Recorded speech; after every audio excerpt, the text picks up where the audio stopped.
For more than 20 years, Fullmetal Alchemist has been regarded as one of the greatest anime and manga ever created. Its story, characters, and world building helps cement Hiromu Arakawa as one of the most respected creators in the industry. So when Arakawa began working on a new fantasy series over a decade later, many fans expected it to become an instant hit.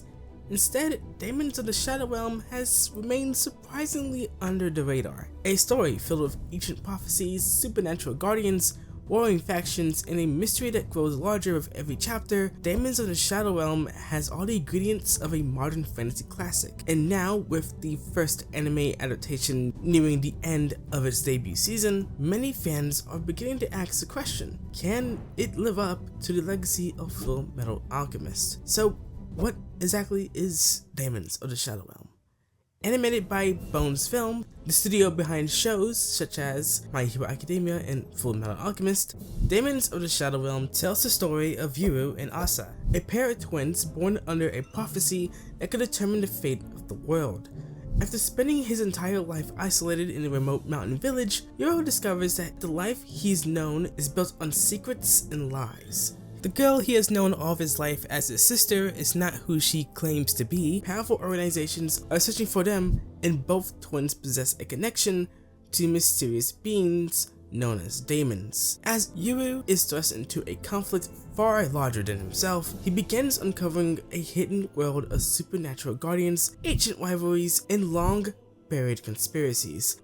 What starts as a search for answers quickly becomes a race to understand the truth behind the twins' destiny and the role they play in a conflict that has been unfolding for generations. Now, if you are hearing that description and thinking, this sounds a little familiar, that's because many of the strengths that made Fullmetal Alchemist so beloved are present here as well. Strong sibling dynamics, layered mysteries, competing factions, and a world that feels larger than what we are initially shown. Oh, and also very disturbing character designs.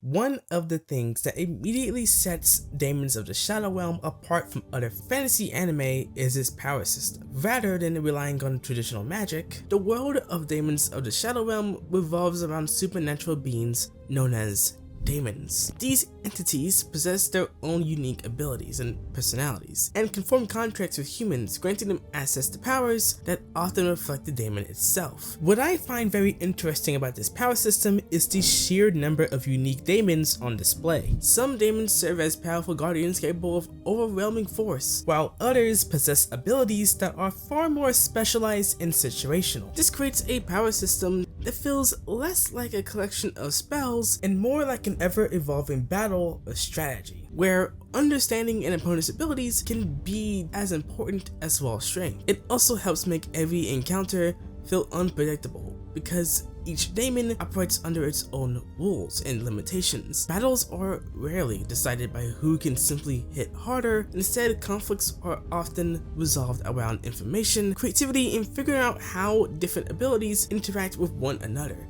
If you want a good picture for comparison, I'd probably say they're more like stands from JoJo's Bizarre Adventure, just they're more human-like in personality.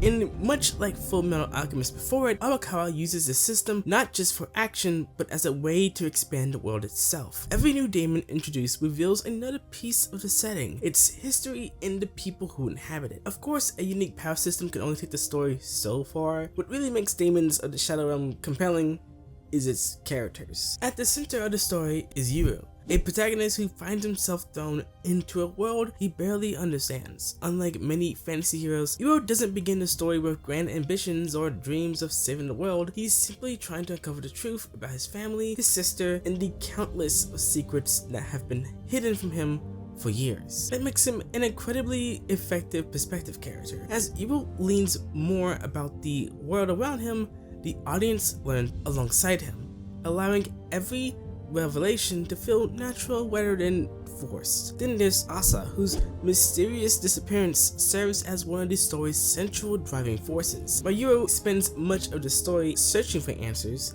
Asa often feels like she's several steps ahead of everyone else. The dynamic between the twins create an ongoing sense of tension as both characters are connected by the same destiny while experiencing very different sides of the conflict. And much like Fullmetal Alchemist, Arakawa excels at creating supporting characters who feel important beyond their role in the plot. Nearly every major faction is filled with individuals who possess their own goals, loyalties, and motivations, making the world feel inhabited rather than existing solely for the main characters.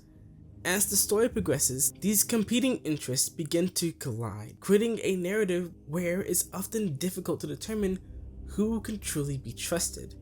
I generally believe the Kagomori were going to be the main villains. But more than the characters, the power system, or even the action itself, the thing that keeps watchers coming back is the mystery. At first, the story seems fairly straightforward. Yuro is searching for answers about his missing sister and the secrets surrounding his village. But with every answer the story provides, another question takes place. Why were the twins separated? What makes them so important? Why are there so many factions interested in them? And how much of what Yuro believes about his past is actually true? It's a storytelling approach that longtime fans of Fullmetal Alchemist will find immediately familiar. Arakawa excels at revealing information piece by piece, constantly expanding the scope of the narrative while making every revelation feel meaningful. By the time you think you figured out what's really going on, the story introduces another layer that completely changes your understanding of the world. Now, all these elements put together make for a pretty good watch for me, but with all that being said, I don't think this show is like anime of the year quality or anything of that sort. Compared to other shonen, it does feel a bit slower in pacing, which isn't a problem for me completely, but what I mean is really most of what the show has to offer hasn't been shown to us just yet, which for me and many viewers isn't really a big deal, but in comparison to other shows that get the ball rolling quick and have fights every episode, I can see why many people may get turned off of a show like this, which is one reason why I think the show isn't being nearly as talked about as much as the most popular shows airing right now. But another part of the reason so few people are talking about Daemons of the Shadow Realm is that it's still in the shadow of Fullmetal Alchemist.